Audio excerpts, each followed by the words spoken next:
Namaste, good afternoon. I have here with me a very distinguished guest all the way from the North Asia, Taiwan. He is Professor Yuan Chang. He's the Professor of Pharmacology, Department of Chinese Pharmaceutical Science, College of Chinese Medicine, China Medical University, Taiwan. Thank you, sir, for coming all the way from Taiwan to India. Is this your first trip to India? No, I think this is the third time, but the first time to this institute and also the university. Yeah. Okay, so how do you find yourself so far in the conference and the institute? Have we been a good host to you? Thank you. Actually, what attracted me here was through the vice president of the institute when he first wrote to me. Is that besides inviting as keynote speaker in this meeting, he told me we have a huge, big botanical garden. Oh. That's what attracted me all the way here. So hopefully after the meeting or during the meeting, have a chance to walk around on your medicinal brain garden or botanical garden.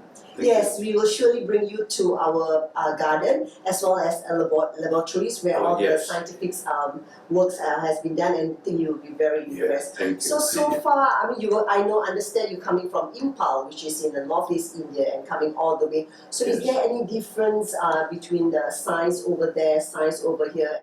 Actually, no, in the meeting in Impal was International Ethnopharmacology Society annual meeting, just for 2023. And last year, 2022, my university in Taichung, Taiwan, we host the 2022 annual meeting.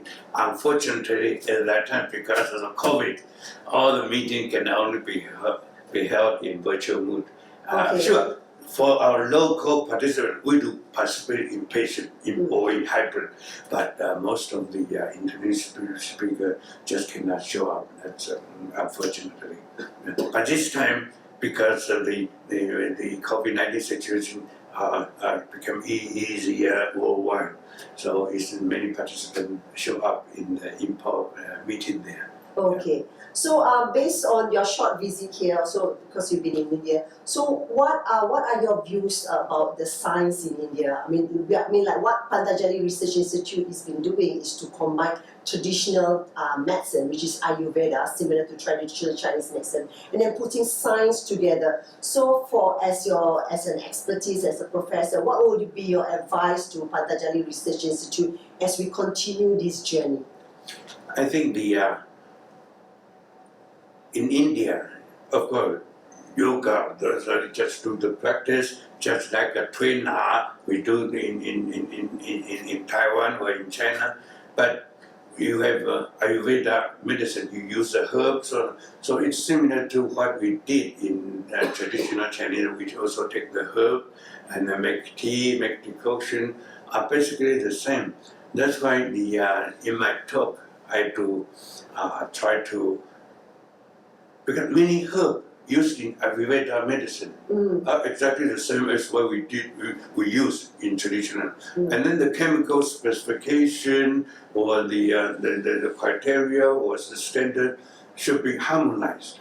Yeah, each country can share those experience. Yeah, and I think the collaboration between the country is very important. Yeah.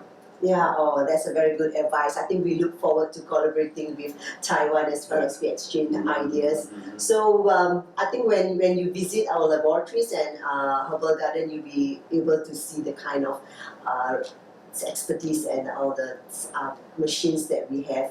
So thank you, sir, for coming all the way from Taiwan. Yeah, and also another thing that cooperation between India and Taiwan, but I think studying the policy of the government, we should try to enhance the collaboration between India and Taiwan from various aspects. But of course, on my part, I work on traditional Chinese medicine, right?